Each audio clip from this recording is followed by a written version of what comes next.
Hi ladies, it's Leah here. Happy to see you this afternoon. If you are new to the group or don't know me well, my name is Leah Borsky. I am the best-selling author of Eat to Beat Stress, and I'm also a nutrition and self-care coach for ambitious moms. Go ahead and type in the comments as you come on. I'd like to see who's here so I can say hi. Um, Hopefully I can see that. And I'll just give like one more minute to make sure that people have a chance to come on. As you're coming on, if you could go ahead and just type in the comments, say hi, let me know where you're joining from. And happy to have you here. So I know I was a little bit vague in my description about what I was going to come on and talk about today. But I just want to start out by letting you guys know I've been working with clients for almost 5 years now with nutrition and self-care. And some of the biggest reasons that I get from women about why they neglect themselves and their self-care is that they don't have enough time, or they feel guilty or selfish for trying to make themselves a priority, or most of us tend to put everyone else's needs over our own. And so I found through my work and talking to clients and just women in general, when the choices are balanced, where you have a choice between should I work out or should I, clean the kitchen or whatever, we tend to choose the thing that's less challenging. And I feel like for most of us, especially when exercise or eating well are not already established habits, that the easier thing to choose is something else. So we'll put other things ahead of that, and it's kind of last on the list. And it makes sense to do that because, we might not be quite as motivated to do that, or we make the other things more of a priority. So I actually posted a question in a mompreneurs group. I guess it was a couple weeks ago now. And I was blown away. This is the question that I asked. And if you can go ahead and put your own answer in the comments, I'd love to see them here too. But I just simply asked, what is something you loved doing before having kids, but have done rarely or not at all since becoming a mom? Go ahead and type your answers in the comments. I'm not seeing comments, so if you're here and you put something in there, I'm not ignoring you on purpose. I will come back and check the comments after. So I put that question, and honestly, I can't even remember what I intended to learn from the answers, but I know that I did not get what I thought I was going to get from that. And something that I learned from those responses, I put that question up. I got 369 responses to that question. So I know that I hit a nerve there. There's something going on, and I took some time to really look at the answers and see what people's responses were. And there was a lot of different things, but there were a lot of themes too. So like sleep came up a lot. Sleeping in came a lot. And then fun things, horseback riding came up a lot, which surprised me. I didn't realize that there were so many moms who are into that and then let it go after they have their kids. So, I discovered from putting this question out there. Hi, Lisa. Oh, good. Now I see people. Okay, so if you're just joining, I was just talking about a question that I had posted in a mompreneurs group. It's a pretty big group of women, and I had asked, what is something you loved doing before having kids, but have done rarely or not at all since becoming a mom? And you can go ahead and type your answer in the comments, because I'd like to see what you guys have to say here too. But what I found out from asking that question there, I got almost 400 responses. I found out that there's a lot of moms who are putting their own needs last. And I've known this as being a wellness coach. You know, we do tend to do that. But I found out that when, you know, when it's a choice between something we kind of don't really want to do anyways, like exercise, you know, we'll choose the other thing. We'll put the other stuff first. We'll make the exercise, you know, the last priority. And I get that. That makes sense to me. But what I learned from this question and these answers was that moms will even put themselves last when the thing we're putting off is something that actually even feels fun and something that we like to do. And so that really got me wondering, like, why is this? And I don't have an answer. So I am researching and using this information to figure out, like, what causes that. But and you know, like, I did the same thing. I used to love painting, and I used to love writing poetry way back when, you know, before I became a mom, and, you know, kids kind of take over your world, and that's expected. It's a season that we go through as being a mother, and there's no real getting around that. But the thing is that we have to grow out of that. It is just a season. And I feel like that's where a lot of us miss the mark, I guess. Like, we don't realize that that part is supposed to end before our kids leave the house. Like, we're, you know, when they're infants and they're completely dependent on us, yes, we need to be, you know, entirely there for them. But as they grow and become more self-sufficient, you know, and it's our responsibility to teach them that self-sufficiency too, and have them take on more, so that, you know, things start to balance out in the household, where mom is not the one doing everything all the time. And I feel like it's so ingrained in our society and our upbringing, you know, that as women especially, we're most valuable and we're most worthy when we're busy and exhausted and doing all the things and checking all the boxes, or at least trying to do all that, you know. And we don't want to look lazy or selfish, and that's how it's viewed. If, you know, I know so many of us feel like if we take a break, that makes us lazy. If we do something that feels good just for us, that makes us selfish. And that's completely not true.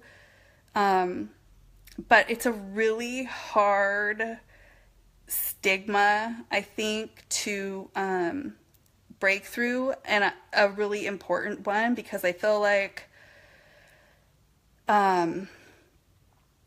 if we can't even take the time to do fun things, how on earth are we going to take the time to do the things that really actually need to be done, you know?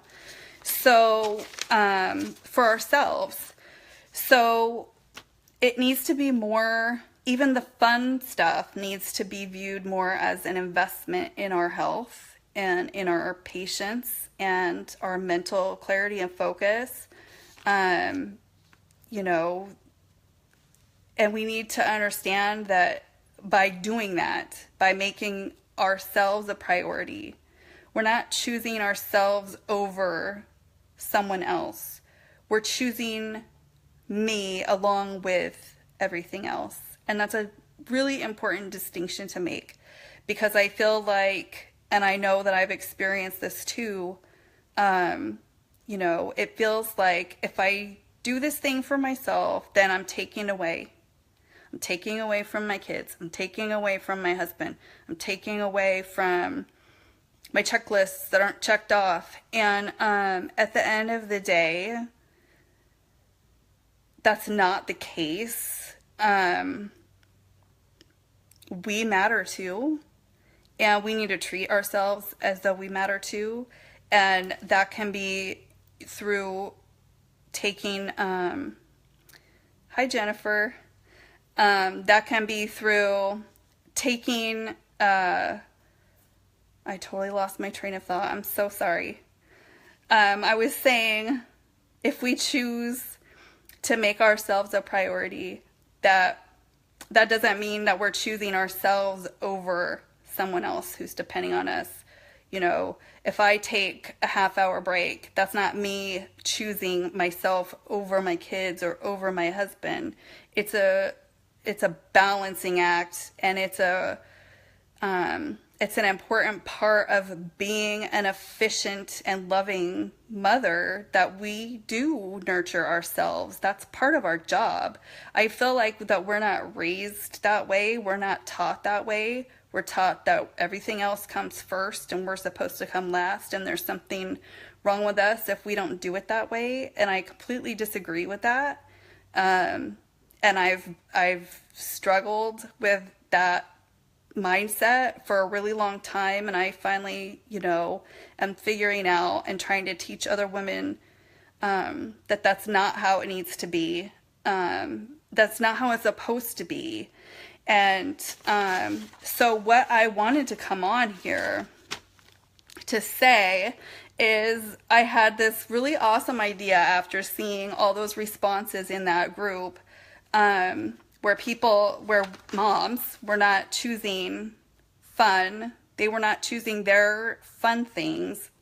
They were choosing everything else over that. And that's the other thing. It is a choice. It sometimes, I think, doesn't feel like a choice, but it really is. It's all a matter of our priorities. What are we making priority?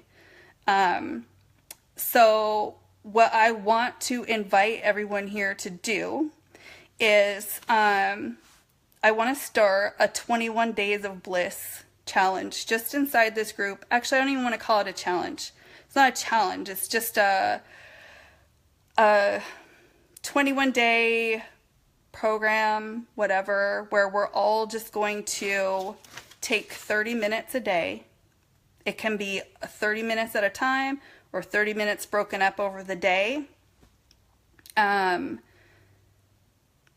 To spend intentional just on something you enjoy doing, something that feels good for you to do.